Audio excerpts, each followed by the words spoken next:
Olá! Hoje vamos falar de uma tendência que está crescendo bastante. Aqueles aplicativos de bem-estar com inteligência artificial que prometem ajudar a gente a se entender melhor, sabe? Organizar os pensamentos, encontrar um pouco de clareza. E olha, a promessa é super tentadora, né? Só que isso levanta uma questão bem importante, que é o centro da nossa análise de hoje. O que acontece quando a gente começa a terceirizar nossa autorreflexão para um algoritmo, quando uma máquina vira intermediária da nossa voz interior?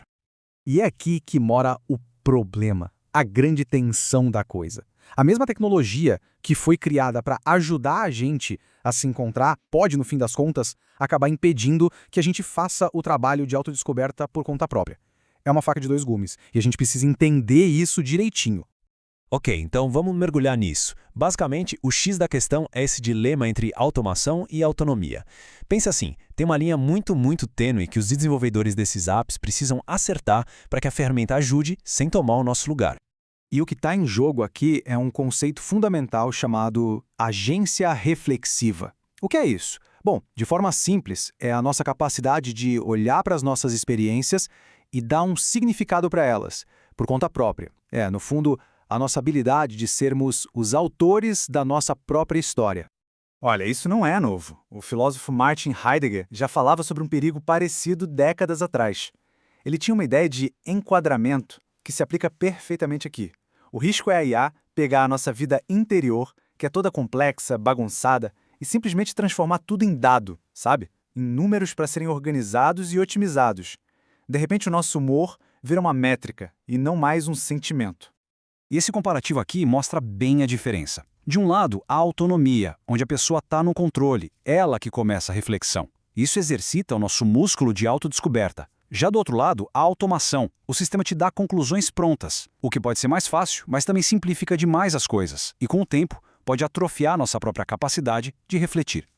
Então, a grande pergunta é, como é que a gente cria IAs que ajudam sem atrapalhar?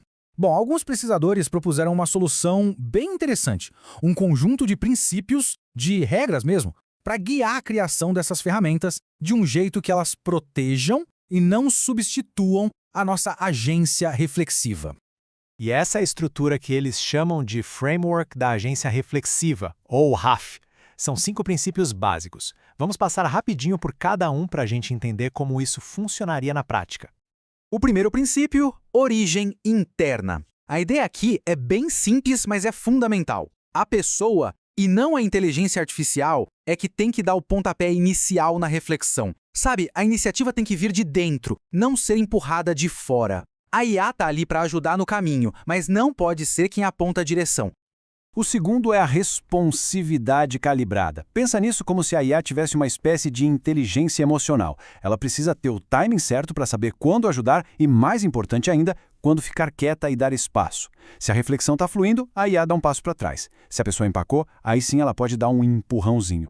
O terceiro princípio é o da ambiguidade reflexiva. A vida não é preto no branco, né? A gente sabe disso. Muitas vezes a gente se descobre de verdade justamente quando está lidando com as incertezas. Então, em vez de dar uma resposta pronta e simplista, a IA deveria ajudar a gente a explorar as várias possibilidades, as várias interpretações. O quarto é a transparência da mediação, e esse aqui é crucial. A gente precisa entender como a IA está interpretando o que a gente diz.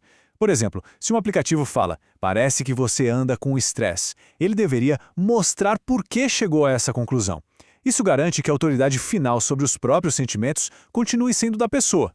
E por último, o quinto princípio que foca no longo prazo. A reflexão não é um concerto rápido, né? É uma jornada. Então, a IA tem que ser uma parceira nessa jornada, ajudando a conectar os pontos da nossa história ao longo do tempo para a gente construir uma narrativa pessoal que faça sentido e que ajude no nosso crescimento.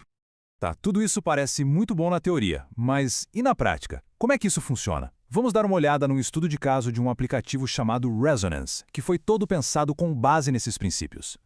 Então, o Resonance funciona basicamente como um diário. A pessoa vai escrevendo ali e o app guarda as experiências positivas. Por exemplo, aqui tem 2 memórias que a pessoa registrou. Uma de um acampamento legal na floresta e outra de quando encontrou um telescópio antigo do avô. Aí, um tempo depois, a pessoa faz um novo registro no diário, contando que assistiu a um documentário bem legal sobre o espaço com o parceiro. E é aqui que a mágica acontece, olha só. A IA não vira e fala, faça isso. Não, ela faz uma sugestão super criativa, conectando as memórias do passado com o que aconteceu hoje. Ela basicamente planta uma sementinha de uma ideia, mas a decisão final, a interpretação, é tudo da pessoa.